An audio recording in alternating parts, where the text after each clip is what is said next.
nggak ada pengumuman resmi Zeko masuk, tahu-tahu ikut uji coba. Ini semacam kita jadian sama pacar diem-diem, tahu-tahu dibawa ke kondangan anjir, tahu-tahu lah Zeko main.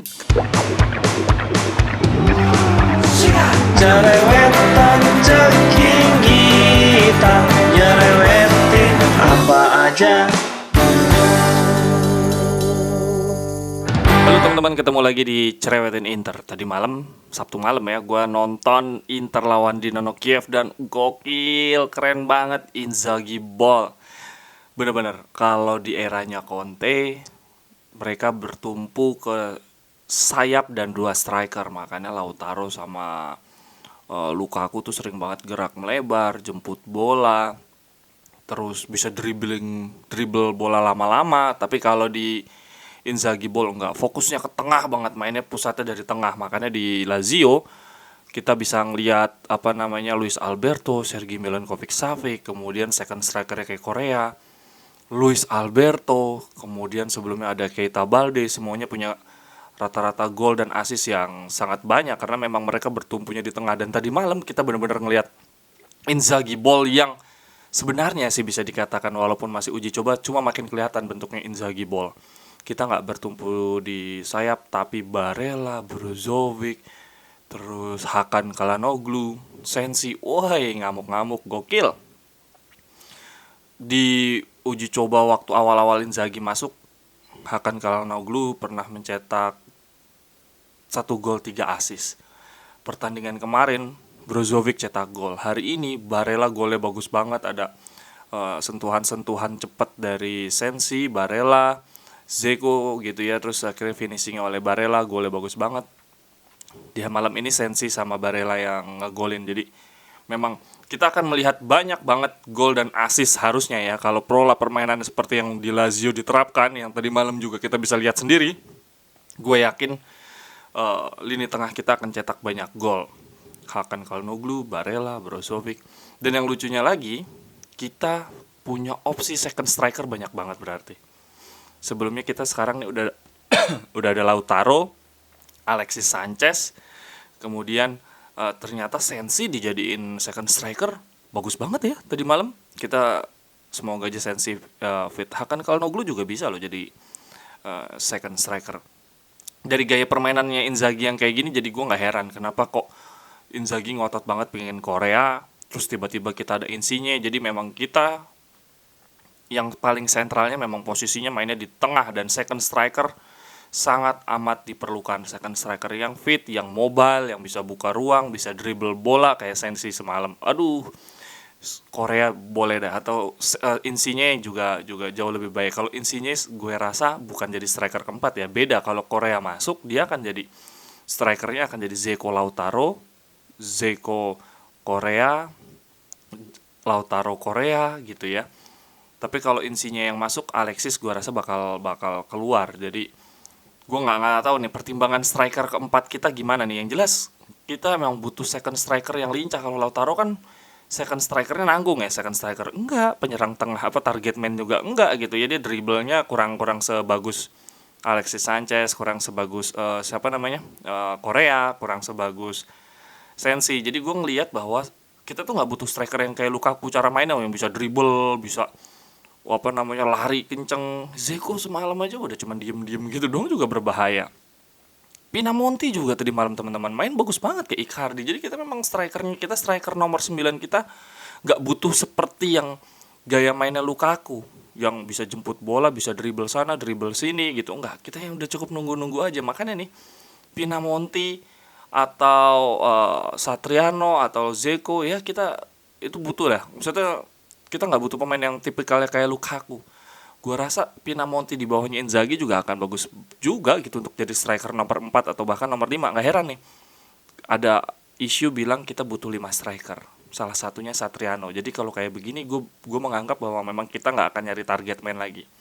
Katakan selamat tinggal, say goodbye to Zapata, Vlahovic, karena kayaknya Inzaghi akan lebih fokus ke Zeko, Lautaro, dan striker kelimanya antara Satriano atau Pinamonti. Udah, itu yang jadi target man 3 orang ini. Zeko, Lautaro, sama Satriano atau Pinamonti. Nah, yang kita butuhin adalah second striker dengan kondisi yang fit, konsisten gitu ya, dan berkualitas. Alexis Sanchez bagus, siapa yang bilang Alexis Sanchez nggak bagus? Tapi dia mudah cedera. Lautaro juga bagus gitu, duet sama Lukaku. Cuma Lautaro yang dibutuhkan Inzaghi bukan Lautaro yang dibutuhkan Conte. Kalau Lautaronya si Conte kan juga eh, apa namanya, ya sejajar gitu ya sama Lukaku. Kalau ini enggak, lebih banyak jemput bola, mundur ke kiri ke kanan, lebih mobile. Kalau Lautaro nggak semobile itu. Jadi feeling gue Lautaro juga akan difokuskan justru jadi penyerang tengah utama kayak Immobile. Dan ingat, Immobile di zamannya Inzaghi bisa cetak 36 gol. Kenapa? Ya karena dimanjakan, pemain tengahnya nih ekstra super keras untuk ngagolin dan assist. Dia udah tinggal nunggu aja di kotak penalti, sentuhan-sentuhan sedikit cetak gol. Lautaro nih kayaknya bakal dibuat jadi seperti Immobile. Jadi penyerang tengah utama kita, target man kita akan ganti-gantian Zeko dan Lautaro. Sekepepet-kepepetnya akan ada striker nomor 5. Entah Salcedo nggak sih, lebih ke second striker, antara Pinamonti atau Satriano. Cuma gue nggak yakin Pinamonti mau jadi striker nomor 5. Kayaknya sih Satriano. Tinggal kita nih milih nih, second striker utama kita siapa. Zeko Lautaro gue rasa nggak akan cocok. Lebih bagus Lautaro dengan second striker yang murni second striker, Alexis Sanchez, Korea, atau Sensi. Syukur-syukur Insigne, aduh bagus banget nih. Zeko Insigne pasti bagus banget. Kemudian semalam Hakan Çalhanoğlu hampir cetak 2 assist dari corner. 1 tendangan bebasnya juga lumayan, tapi yang gua catat 2 cornernya, yang satu De Vrij sundulannya nggak sempurna, dan yang kedua sepakannya Zeko melebar ke atas gitu ya, tinggi banget. Tapi ini artinya kita punya pemain yang kreatif banget, punya pemain yang set piece-nya bagus untuk gantiin Eriksen. Mungkin dari segi kualitasnya, skillnya nggak sebagus Eriksen, cuman kita tahu sendiri Hakan Çalhanoğlu lebih konsisten 5 tahun terakhir jadi pemain yang paling banyak mencetak peluang di 5 liga besar Eropa bersama AC Milan pula. Jadi Hakan Çalhanoğlu, Barella, Brozovic, aduh bagus banget. Brozovic beda banget juga gaya mainnya kayak Conte. Kalau di Conte dia di sentral, diperbolehkan dribble bola lama-lama, dia anteng di depan back. Di eranya Inzaghi beda, dia lebih mobile. Inzaghi, Brozovic kelihatan banget dia berusaha beradaptasi, dia banyak maju, bergerak ke kiri ke kanan, nggak megang bola lama-lama. Karena ya itu, ada Barella, Hakan Çalhanoğlu sama 1 second striker yang tadi malam, Sensi, yang terus bergerak meminta bola dan siap untuk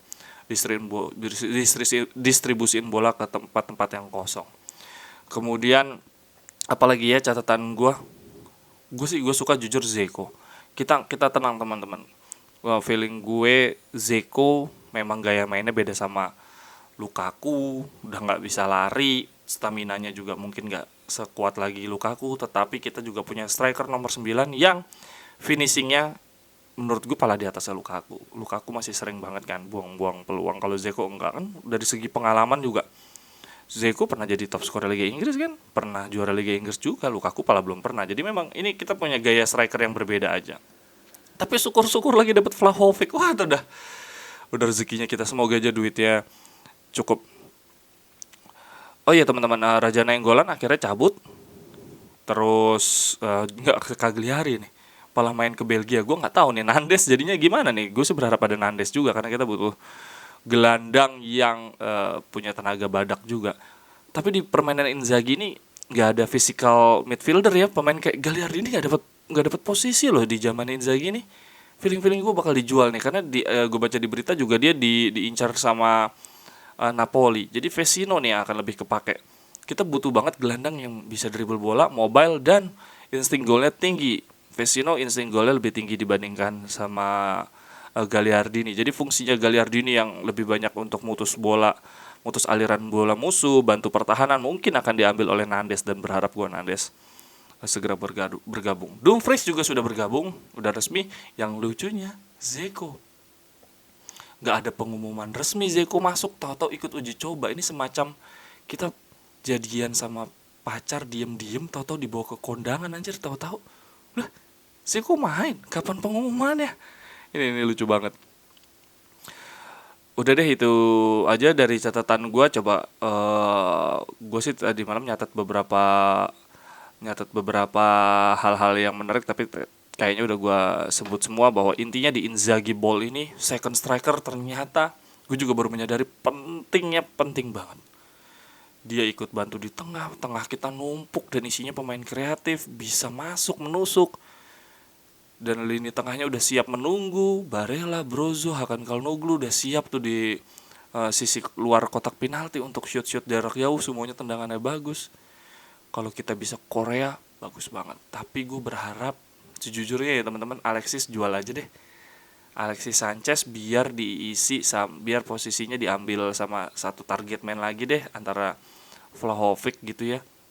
Biar nanti second strikernya biar diisi Korea. Tapi enggak ya, kalau isi second striker cuman Korea juga sayang juga. Alexis Sanchez masalahnya pengalamannya bagus. Aduh, gue bingung banget nih.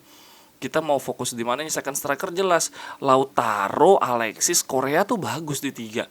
Tapi kalau target mainnya cuma diisi Dzeko sama Lautaro, khawatir Dzekonya cedera, Lautaronya juga anggot-anggotan.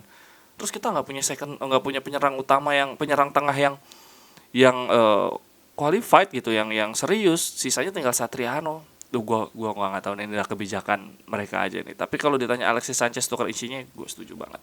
Sampai di sini dulu cerewetan Inter, sampai ketemu di cerewetan berikutnya. Gue tunggu komentar teman-teman, pada kagum nggak sama Inzaghi Ball tadi malam, keren banget ya, gila, apalagi yang babak pertama. Kita juga nunggu, masih ada Vidal, Vecino, belum lagi Vidal, Vecino untuk datang di babak kedua dan cetak gol. Sampai ketemu di cerewetan berikutnya. Bye bye, thank you. Cerewetan ceking kita, nyerewetin apa aja.